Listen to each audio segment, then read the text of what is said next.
Did you know being kind to others can be good for your health? It sounds almost too good to be true, but there's some solid science to back it up. In 2023, a fascinating study took place. Researchers divided people experiencing mild depression, anxiety, or stress into 3 groups. Each group was given a different task. The first performed 3 acts of kindness a week for 5 weeks. The second was asked to socialize more, and the third group undertook a written form of cognitive behavioral therapy.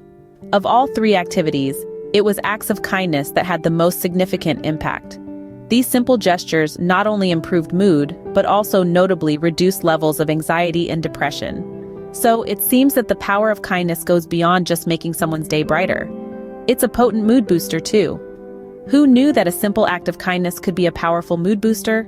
Ever wondered how kindness works its magic on our brain? Well, let's dive in to explore the fascinating science behind it. You see, when we decide to be generous or cooperate with others, an area of the brain known as the corpus or striatum is activated. This part of our brain is like a reward center. It responds to things that bring us pleasure, such as savoring delectable food or receiving a warm hug. So it's no surprise that it lights up when we're kind. It's believed that this is the biological foundation of the warm, fuzzy feelings we experience when we perform acts of kindness. But there's more to it. Did you know that kindness can also help to ease pain? Believe it or not, a brain scan can prove it. In one intriguing study, volunteers were given painful electric shocks while they decided whether or not to donate money. Interestingly, those who chose to donate reported feeling less pain. It seems that the act of giving can indeed provide a kind of analgesic effect. If you're still skeptical, consider this. Another study found that donating blood was less painful than having blood drawn for a test, even though the needle used in the donation process was twice as thick. It's astonishing, isn't it? But it's true.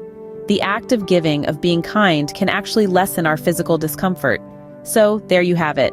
Kindness not only lights up our brain's reward center, but it also has the power to soothe our aches and pains.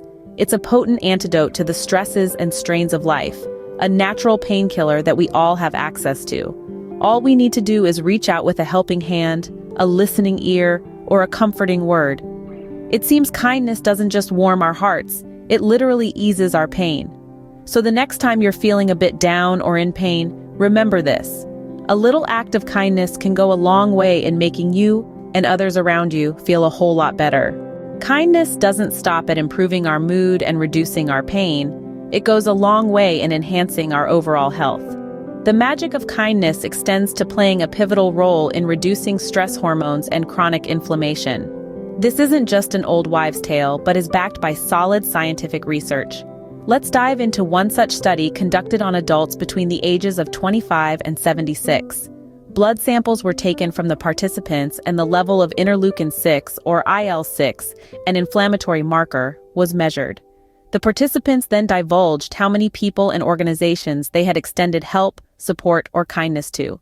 The findings were astonishing. Those who were kind to more people and organizations, such as friends, family, and even volunteering, had less chronic or systemic inflammation. Now, you may wonder, why is this important? Well, chronic inflammation affects the entire body and appears in the blood. It's associated with the loss of function in many physiological processes and can lead to a number of different diseases like cardiovascular diseases, cancer, and even depression. So having less systemic inflammation is definitely a good thing. In another study, the relationship between kindness and stress was put under the microscope. The participants who had performed acts of kindness showed a lower physiological response to stress when faced with a stimulus. For instance, they had lower blood pressure. This, in turn, reduces chronic inflammation. The link is clear. Those who are more chronically stressed show much greater systemic inflammation. Thus, reducing stress through acts of kindness can also help reduce inflammation. So, as we can see, kindness does more than just warm our hearts.